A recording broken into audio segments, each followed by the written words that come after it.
Taigi, ar gali geriausias specialistas tapti puikiu vadovu? Turbūt kiekvienas savo aplinkoje turim pavyzdžių, kai žmogų paaukštinus karjeros laiptais jis nebesusitvarko su savo naujom pareigom. Nereikia stebėtis, kadangi savybės, kurių reikia norint būti puikiu pardavėju ar puikiu programuotoju, skiriasi nuo savybių, kurių reikia norint būti puikiu vadovu. Šis fenomenas nuo seno vadinamas Piterio principu, kurio autorius Lorenzas Piteris. Jis skamba taip. Kai įmonė geriausią specialistą paaukština į vadovus, akimirksniu vyksta du dalykai. Pirmas dalykas. Įmonė ar skyrius nebeturi geriausio specialisto, kadangi tą, kuris buvo geriausias, jie jau apkrovė naujam pareigom. Antras dalykas, kuris įvyksta, įmonė ar skyrius turi vidutinišką vadovą. Kodėl vidutinišką? Nes nuo to, kad pakeitė žmogaus pareigas, pas jį automatiškai neatsirado naujų savybių. Vadovai dažnai klausia, kaip išvengti šių dviejų problemų.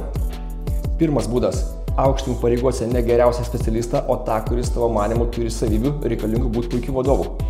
Bet pasiruošk, kaip suvaldysi motyvaciją geriausio specialisto, kad jis nenusimintų, kodėl neį paaukštinai. Antras būdas – aukštink geriausią specialistą, tačiau iš anksto pasiruošk, kaip tu padėsi jam nuo pat pradžio tapti puikiu vadovu. Kaip investuosi į mokymus, kiek dėmesio skirsi, nes tu turi padėti jam išugdyti vadovavimui reikalingus įgūdžius, suteikti įrankius. Esu paruošęs mokymus, kuriuose padedu buvusiems specialistams tapti puikiais vadovais.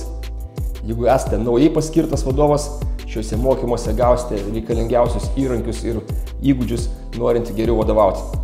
Jeigu jau seniai vadovaujate, bet jaučiate, kad jumise dar gyvena dalis specialisto, daug ką norite daryti pačiam, susidurėt su sunkumais deleguojant užduotis, šiuose mokymuose jūs atsisveikinsite su tuo specialistu, susidėliosite viską į lentynėles ir būsite geresni vadovų savo darbuotojams. Pardavimo vadovus kviečiu į mokymus vadovavimas pardavimo komandai, visų kitų skyrių, o taip pat ir įmonių vadovus kviečiu į mokymus efektyvus vadovavimas. Nuorodas rasite po šio video, kviečiu susipažinti su programa, įsitikinti jos aktualumu ir nedelsiant registruotis.